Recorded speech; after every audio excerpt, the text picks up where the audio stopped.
Petri ja Petri ja... Kotkan historia!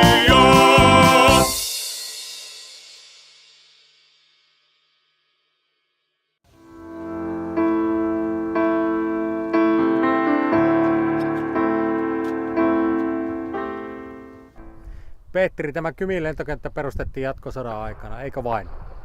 Kyllä, ensimmäiset Messerschmitt-hävittäjät eli Mersut sijoitettiin Kymin sotilaslentokentälle elokuussa 1943.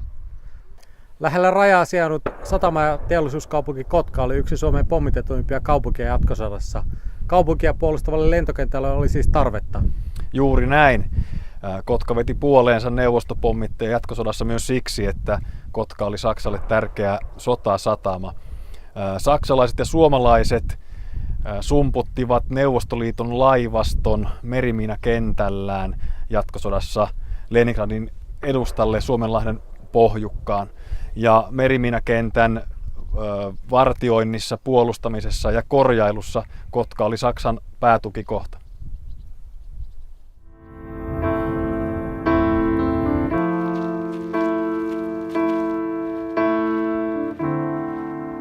Erityisen paljon Kotkaa pommitettiin aivan jatkosodan alussa kesällä 1941 ja sodan loppupuolella keväällä 1944, mutta pommituksia oli muulloinkin. Kyllä, Kotkaa pommitettiin läpi koko sodan. Esimerkiksi täällä Tiutisessa saaren puutaloasutusta laajasti tuhonnut palopommitus tapahtui elokuussa 1943. Tiutisessa 2000 ihmistä menetti kotinsa yhdellä kertaa. Melkoinen tragedia 3000 asukkaan saarella.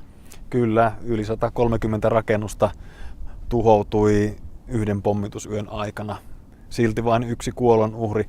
Myös Hovin saari koki jatkosodan alussa suuren palopommihyökkäyksen, jolloin Hovin saarella tuhoutui tai vaurioitui useita kymmeniä asuinrakennuksia.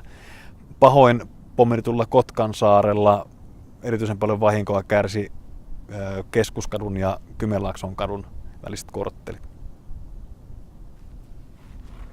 Kuuluisa on myös saksalaisristeilijä Nioben upottaminen heinäkuussa 1944. Kyllä, varsinkin kun upotettu saksalaisalus könötti sodan jälkeen vuosikausia kyljellään Hallan ja Hietasen välissä muistuttamassa kotkalaisia jatkosodan tapahtumista ja saksalaisista aseveljistä.